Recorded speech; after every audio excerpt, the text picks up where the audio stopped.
almarhum Nazaruddin Kimas sebagai anggota DPR. Terdakwa telah melakukan serangkaian upaya formal berdasarkan putusan judicial review dan fatwa MA. Namun ketika upaya formal tersebut gagal, terdakwa bersama dengan Saiful Bahri, Doni Tri Istiqomah dan Harus Masiku melakukan upaya ilegal melalui pemberian uang kepada Wahyu Setiawan. Terdakwa terbukti menyediakan dana sebesar 400 juta dari total 1,250 miliar yang disiapkan untuk operasional suap, sebagaimana terbukti dari percakapan WhatsApp dan rekaman telepon. Komunikasi intensif antara terdakwa dengan Saiful Bahri menunjukkan koordinasi yang erat dalam pelaksanaan skema suap dengan terdakwa berperan sebagai penyedia dana talangan. Sangkalan dan bantahan terdakwa tidak dapat diterima karena bertentangan alat bukti yang sah dan keterangan saksi-saksi yang konsisten. Argumen penasihat hukum tentang darurat perkara, ketidaklogisan dan status DPO Harun Masiku tidak dapat menghilangkan pertanggungjawaban pidana terdakwa, menimbang bahwa dengan terpenuhinya seluruh unsur dakwaan dan berdasarkan minimal 2 alat bukti yang sah, majelis memperoleh keyakinan bahwa terdakwa Hasto Kristianto terbukti secara sah dan meyakinkan bersalah melakukan tindak pidana sebagaimana didakwakan dalam dakwaan kedua alternatif pertama, menimbang bahwa keyakinan majelis ini didasarkan pada keseluruhan alat bukti yang saling berkorelasi dan menguatkan, bukan pada spekulasi atau asumsi, di mana setiap elemen pembuktian telah diuji secara ketat dan objektif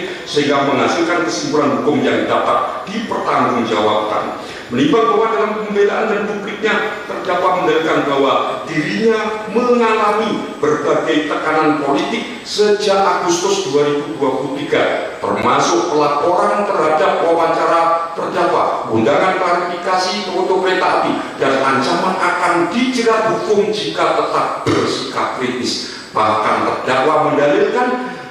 pada tanggal 13 Desember 2024 didatangi beberapa orang yang meminta mundur dari jabatan sekretaris jenderal dengan ancaman akan ditetapkan sebagai tersangka jika tidak mundur, dan setelah pemecatan 3 orang pada tanggal 16 Desember 2024 terdakwa ditetapkan sebagai tersangka pada tanggal 24 Desember 2024. Menimbang bahwa terhadap dalil-dalil tersebut, majelis hakim perlu menegaskan prinsip fundamental dalam sistem peradilan Indonesia bahwa kekuasaan kehakiman adalah kekuasaan negara yang merdeka untuk menyelenggarakan peradilan guna menegakkan hukum dan keadilan berdasarkan Pancasila dan Undang-Undang 45 sebagaimana diamanatkan dalam pasal 24 ayat 1 Undang-Undang 45, di mana hakim dalam memeriksa, mengadili dan memutus perkara hanya tunduk pada hukum dan keadilan, tidak pada tekanan politik, opini publik atau kepentingan kelompok manapun. Menimbang bahwa terhadap terdakwa juga mendalilkan adanya kekuatan besar yang mempengaruhi proses hukum ini, termasuk tuntutan 7 tahun dari jaksa penuntut umum. Namun terhadap dalil tersebut majelis hakim mempertimbangkan bahwa tuntutan jaksa penuntut umum adalah pelaksanaan fungsi penuntutan yang independen berdasarkan hasil pembuktian dalam persidangan, bukan berdasarkan pesanan atau tekanan yang manapun. Dan yang terpenting, majelis hakim tidak terikat pada tuntutan penuntut umum sebagaimana terbukti dalam putusan ini, di mana majelis membebaskan terdakwa dari salah satu dakwaan tersebut. Menimbang bahwa majelis hakim perlu menegaskan dengan tegas bahwa seluruh pertimbangan dan putusan majelis dalam perkara ini didasarkan semata-mata pada fakta yang terungkap di persidangan, alat bukti yang sah menurut hukum, keterangan saksi di bawah sumpah, barang bukti yang diajukan, keterangan terdakwa, dan ketentuan hukum yang berlaku. Sementara majelis hakim menolak dan tidak terpengaruh oleh tekanan politik dari pihak manapun, opini publik atau pemberitaan media, kepentingan politik atau golongan tertentu, spekulasi tentang kekuatan besar, maupun isu-isu di luar fakta persidangan. Menimbang bahwa objektivitas majelis hakim terbukti dari fakta bahwa majelis hakim membebaskan terdakwa dari dakwaan ke-1 pasal 21 perintangan karena tidak cukup bukti, menyatakan terbukti dakwaan kedua pasal 5 suap. Berdasarkan bukti yang meyakinkan,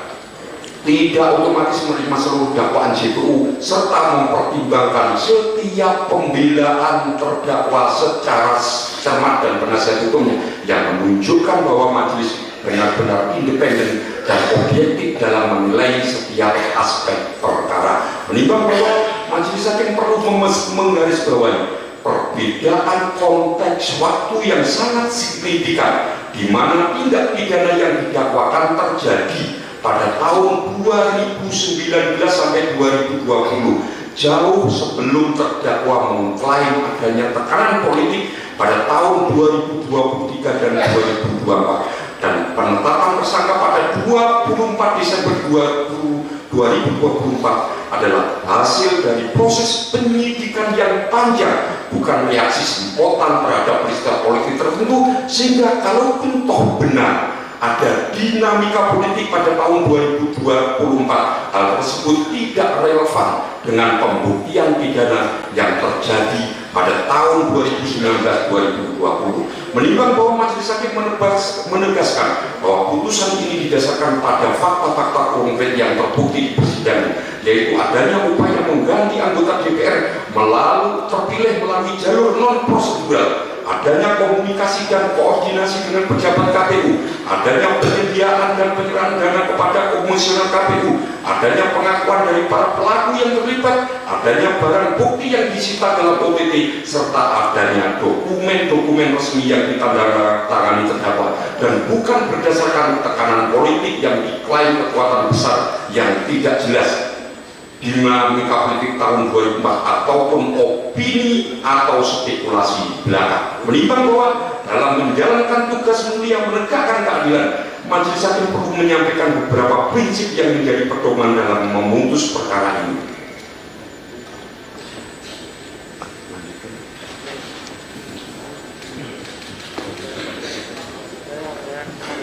Ruang sidang pengadilan merupakan tempat suci